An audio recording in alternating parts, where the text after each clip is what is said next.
What is good, YouTube? And welcome back to another Chaos Zero Nightmare video. And today I will be sharing with you guys one of my biggest tips for copying cards on the characters that you want.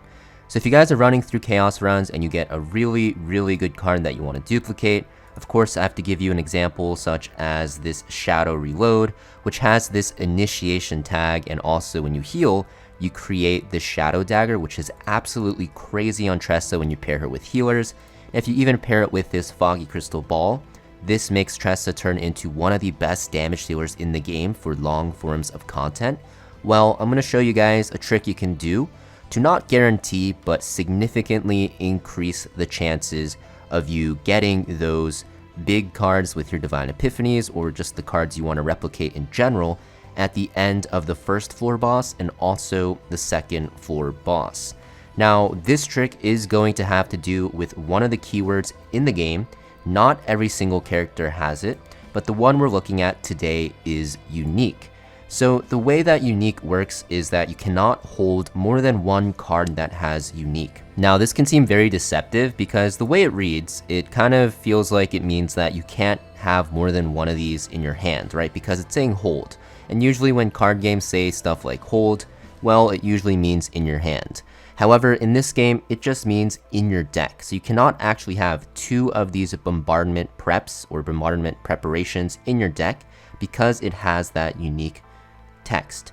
And this is going to stay true for if you try to duplicate it with something like a Spirit Kafox. So Spirit Kafox actually works sort of like a card replication for that battle. This card's super OP, by the way, where you can choose a card to draw from your draw pile, and then you also duplicate it. So you gain another copy for that battle, and it'll shuffle into your deck. Even though Spirit Kafox has exhaust, that card you actually duplicate does not get exhausted. And this does not work on unique cards because it has that text, right? You cannot actually hold, quote unquote, hold more than, not this one, where am I looking? This one here. You can't actually hold more than one in your hand, which doesn't really make too much sense. I think the text in this definitely needs to be updated. I mean, you can literally just change it to say, can only have one copy in your deck. That just makes it like not up for interpretation and stuff like that. But after testing, and I think it was found early on that you cannot actually have more than one of these. So what does this actually mean? So if you actually have a character with unique cards, those cards cannot show up in the replication or the duplication copying process. They call it 3 different things in this game. I don't know why they do that either, but they're all the same thing. They all basically make another copy of your card for your save data. And you can see that I even have it on like my Maneuvering Fire, which I ended up duplicating at the end of a boss where I got this Divine Epiphany, and it ended up being extremely good for those farming runs. Well, the unique cards cannot get duplicated. And this makes it so that if you actually have a character with unique cards, it reduces the chances of your characters, or I guess your team's bad cards to show up in those 3 options to replicate, because it is RNG, right? You don't really get to choose which cards you want to replicate. There's no weight to it. It's completely random. So because of that, you want to make sure that you are running with characters that actually have a ton of unique cards. So this is actually going to be part of a very good strategy to actually get those good cards to duplicate. So what you want to do, first off, is run with the character with a decent amount of unique cards in their deck. Veronica is like one of the best because she has 2 in Firing Preparation and Bombardment Prep, which makes it so that these 2 cards can't show up to duplicate. Veronica also is insane in carrying Chaos runs because she does so much passive damage and has a ton of draw, as you can see. So she's like one of the best characters to carry a character through to help build that character's deck, because she has 2 unique cards and she's just a really strong character. Another good option could be something like Mika, right? Mika has 1 unique card. Not as many as Veronica, obviously, because it's not 2, but still she has a unique card in her kit. A lot of characters don't actually have unique cards, as you'll find. Like Noah doesn't have one, right? You'll also find that something like Hugo has one, right, in the bottom right, but Tressa, right, doesn't have one. So the characters that don't have one, you don't really want to bring them into runs if you know you can win the runs without them, because their cards will show up more in that card replication at the end of the boss battles on the first and second floor. So Tressa's a no-go, Renoa's a no-go.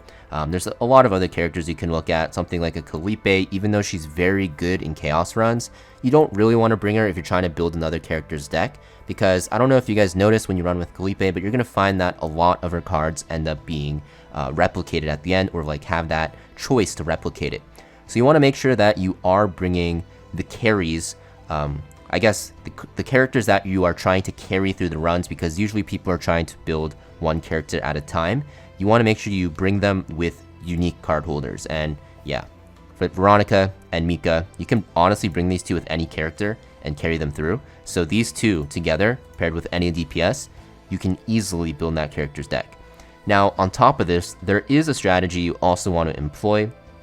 So basically at the end of bosses, you actually cannot get these 3 starting cards to duplicate. The 2 basic attacks and the 1 shield or heal or whatever you get. So for Veronica, it's the rapid fires and the shield. For Mika, it's the water arrows and the water barriers. The first 3 cards in every single one of these decks will not show up to duplicate, right? The last one will, because even though it's a starting card, I really wish that this game actually had a better distinction, because, you know, even though it's a starting card, this is a little bit different. The 4th card actually will show up for every single character, so you have to keep that in mind. But the basic cards, you know, the three top left ones won't. You have to keep that in mind. And the reason why you have to know this is because you can actually kind of manipulate the amount of cards that can show up in that duplication pool. And what I mean by that is you just keep the 2 unique cards in your deck. For Veronica, for example, you keep these 3 basic cards, and all 5 of these cards will not show up for replication. And these bottom 3 cards, the Repose, the Pendant of Resolution, and Sir Kowalski, even though honestly they're extremely powerful cards, and if you're building Veronica, you definitely want to keep these and, you know, try to duplicate, especially Sir Kowalski and Repose. For the purpose of building your carries deck, what you want to do is remove these 3 cards. So if you keep only the 2 rapid fires, the Illusion of Golden Daffodils, the Firing Preparation, and Bombardment Prep, you have a 5-card deck. You can still do some decent damage, right, because the ballistas are just crazy OP.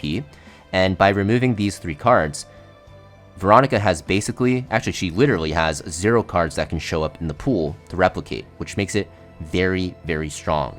The same thing with Mika. If you're running a run with Mika to carry your, you know, character that you're building, you want to remove Blessing of Waves, Tactical Analysis, and Whirlpool. And for Mika, this will not really hurt her too much because most of her power comes out of water barriers for Chaos. I know outside of Chaos it's not the best, and Source of Water, right? So the only cards that can show up are Mika's like Source of Water, which is like 1 out of 2 characters, which is actually crazy. Now, of course, you will have to remove these cards consistently, so it's not going to be the easiest thing to do because it does get more expensive from the shop as you remove. But in general, if you do this, it will make the 3rd character you bring really, really easy to hit the duplicates on their really good cards. And that's actually what I did. I ran Veronica and Mika, and I did this strategy.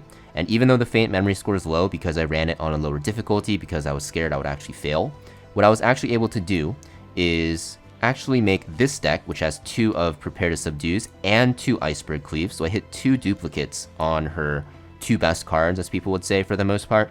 Obviously, it's up to your interpretation what her best cards are, but in my opinion, they are. And I was also able to make another one. I tested it again, and I made another one. And I even got this really good Forbidden card.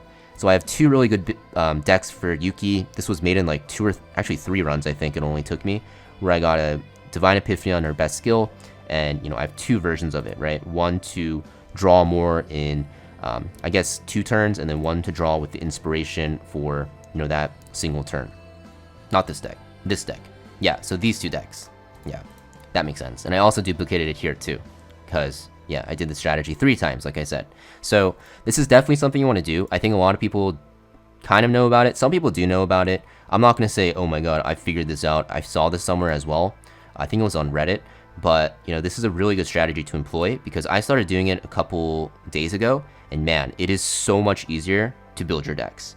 But like I said, you want to make sure you do look for those unique cards. Of course, you don't want to like remove every single card in your deck. Like for Veronica, if you need like Sir Kowalski to buff your Ballista, or you need to keep your Repose because like you need to draw for your DPS, otherwise you're going to fail the run, then yeah, you don't want to like remove cards to the point where you're failing, but just know that if you keep the basic cards in and you just remove the epiphany cards and keep the unique ones, you will significantly raise the chances of your character that you want to build, their cards showing up. And it still comes down to RNG, right? You still have to hit those divine epiphany cards. You still have to hit those really good cards. You know, if you do get bad cards, you still have to, you know, kind of deal with it and kind of restart and try to farm a better deck.